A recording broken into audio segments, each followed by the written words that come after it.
सभी को जय हिंद। आज चर्चा होगी आरपीएफ एसआई आरपीएफ कांस्टेबल के न्यू वैकेंसी के बारे में।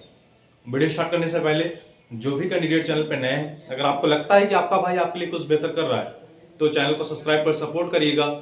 मुझे भी मोटिवेशन मिलेगा कि मैं आपके लिए कुछ बेहतर कर रहा हूँ। चलिए वीडियो स्टार्ट करते हैं। इससे पूर्व मैंने आरपीएफ कांस्टेबल एवं आरपीएफ एसआई के लिए एक वीडियो डाला था, उसमें मैंने स्पष्ट बताया था कि आपको न्यू पदों पर बहुत जल्द नोटिफिकेशन देखने को मिलेगा। परंतु उसके बाद मैंने यह देखा या सुनने में आने लगा कि भैया कि अब रेलवे की सुरक्षा होमगार्ड करेगी, अब रेल मंत्रालय गृह मंत्रालय का सौंपा जा रहा है। तो ऐसे बहुत से प्रश्न बने हुए थे कैंडिडेट के मन में कि वैकेंसी आएगी कि नहीं आएगी। देखिए, अगर आपका ड्रीम है आरपीएफ एसआई या आरपीएफ कांस्टेबल में चयनित होना और रेलवे में अपनी सेवा देना, तो मैं पुनः बता रहा हूं, मैं आपको पहले भी बताया था, आज फिर से बता रहा हूं, आपको बहुत जल्द आपको नए पदों पे नोटिफिकेशन देखने को मिलेगा। इसलिए मैं बार बार बता रहा हूं। देखिए, आपका गुस्सा करना जायज है, आपका कमेंट जायज है, क्योंकि आप वैकेंसी का इंतजार कर रहे हैं। आपका प्रश्न पूछना जायज है और आपका गुस्सा करना जायज है, परंतु मैं बता रहा हूं पेशेंस बना के रखिए। और जो पढ़ाई कर रहा होगा उसको निश्चित सफलता मिलेगी। वैकेंसी कब आएगी, प्रश्न यह बन रहा है कि वैकेंसी का नोटिफिकेशन कब आएगा। जुलाई बीत गया, अगस्त बीत गया, सितंबर बीत रहा है, ऐसे माह बीतते जा रहे हैं, परंतु वैकेंसी का नोटिफिकेशन आ क्यों नहीं रहा है।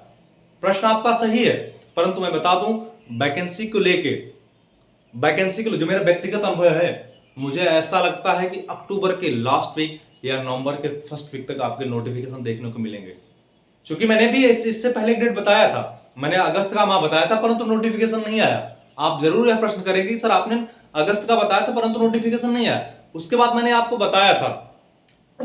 बताया था कि जहां तक हमने पता किया था उस अर्थात से मैंने आपको बताया था, परंतु अब मैं फिर से बता रहा हूं, अगर आप आरपीएफ में अपनी सेवा देना चाहते हैं तो भैया लग जाइए मन से।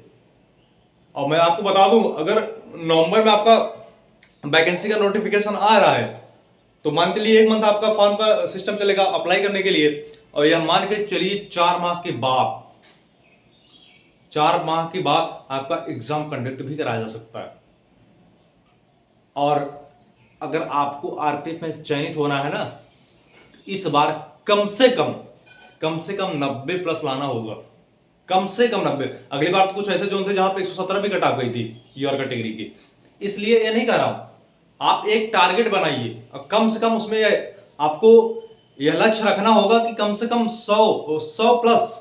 मैं तो यही सबसे कैंडिडेट से यही कहूंगा कि 100 प्लस कम से कम आपको आना चाहिए। अगर आज वर्तमान में आप प्रैक्टिस सेट सॉल्व कर रहे हैं, आप देखिए आपके कितने क्वेश्चन सही हो रहे हैं। आरपीएफ ऐसे नहीं निकलेगा। आरपीएफ निकालने के लिए आपको आप जान लीजिए ऑल इंडिया कैंडिडेट कंप्लीट करेंगे। इसलिए आपको परीक्षा पास होने के लिए नहीं पढ़ना है, आपको एग्जाम टॉप करने के लिए पढ़ना है। फिर से बता रहा हूं, पहले आप सिलेबस को टारगेट करिए।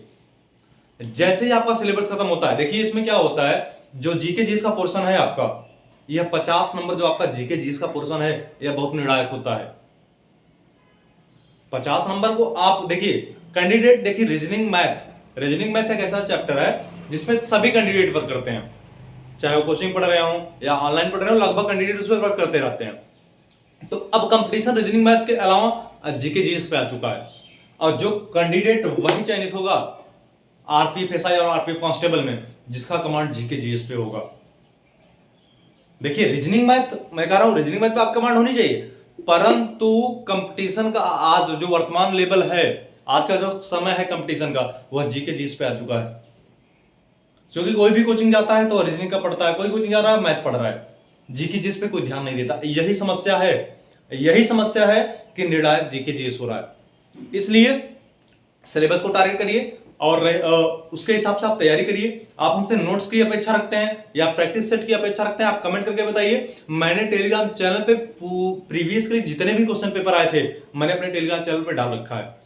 और नोट्स की बात, नोट्स भी लगभग मैंने डाल रखा है। अगर आपको जो लग रहा है कि नोट्स नहीं है तो आप कमेंट करके बताइए, मैं वो भी टेलीग्राम चैनल पर डाल दूंगा, आप वहां से पढ़िए।